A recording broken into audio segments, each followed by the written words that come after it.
Before starting your work shift, make it a habit to do a walk-around and check the machine without the engine running. This is important for safety.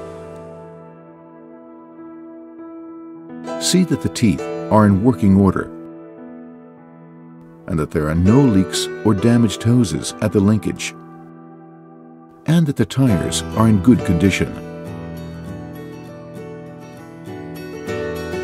Look at the sight glasses to check that the hydraulic and transmission oil are within the acceptable ranges. Many sites are dusty, so make sure the radiator is clean and that no material is lodged in the radiator fan. Turn on the main battery switch. When entering the cab, make sure that you use a 3-point contact.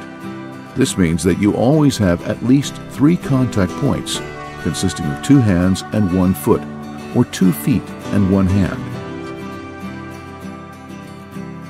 The cab ladder, service platforms, and steps are slip protected, and there are plenty of handles around the cab for increased safety.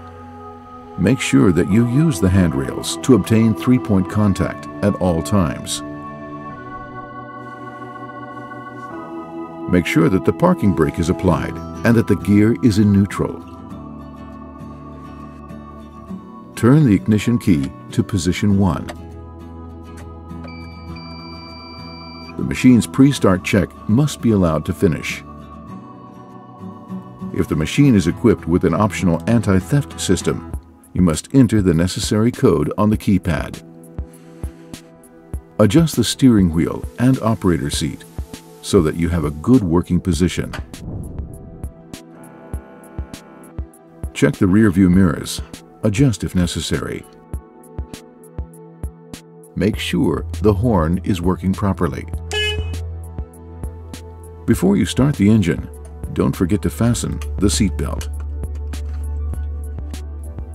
Now, turn the ignition key to position 3 and release it once the engine starts.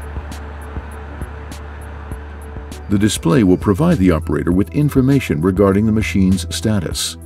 Here, you'll find information regarding levels for engine oil, hydraulic oil, and transmission oil, among other things. Make it a habit to check this before start of operation. The display has 2 alarm levels and 1 info level. The blue information is used to inform the operator about lower prioritized things. The yellow warning light means that the cause must be investigated when the machine next stops. The red warning light means that the machine must shut down immediately and the cause investigated. Turn on the headlights, optional work lights, and the rotating beacon if required. Make sure that all lights are working correctly. Adjust the climate control to a preferred temperature in the cab.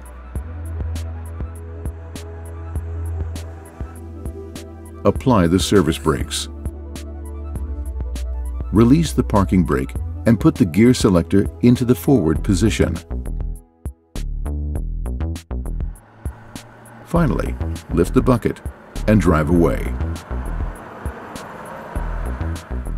The cab of the Volvo wheel loader is a safe working environment. It's designed in accordance with ROPS, Rollover Protective Structure, and FOPS, Falling Object Protective Structure standards. There are 2 emergency exits, the door to the left and the right-hand side window. In an emergency situation, use the emergency hammer to break the emergency exit window. It can also be used to cut the seat belt. If the wheel loader rolls over, hold on to the steering wheel. Do not try to leave the cab until the machine has come to a complete stop. To reduce the risk of condensation in the tanks, fill up the fuel and the AdBlue DEF tank.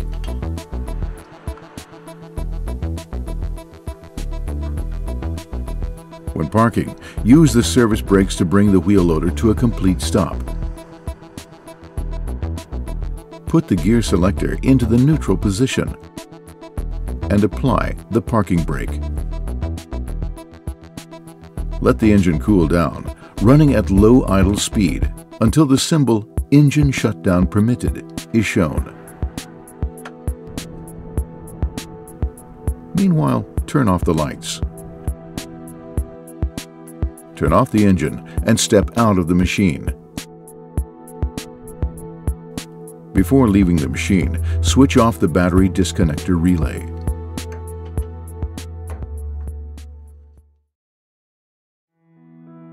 Make it a habit to do a walk-around and check the machine without the engine running. The cab ladder, service platforms, and steps are slip protected. When seated, adjust the steering wheel and operator seat so that you have a good working position.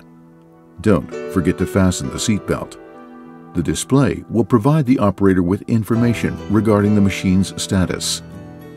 There are two emergency exits, the door to the left and the right-hand side window. When parking, let the engine cool down until the symbol is shown running at low idle speed. Fill up the fuel and add blue DEF tank at the end of the shift. This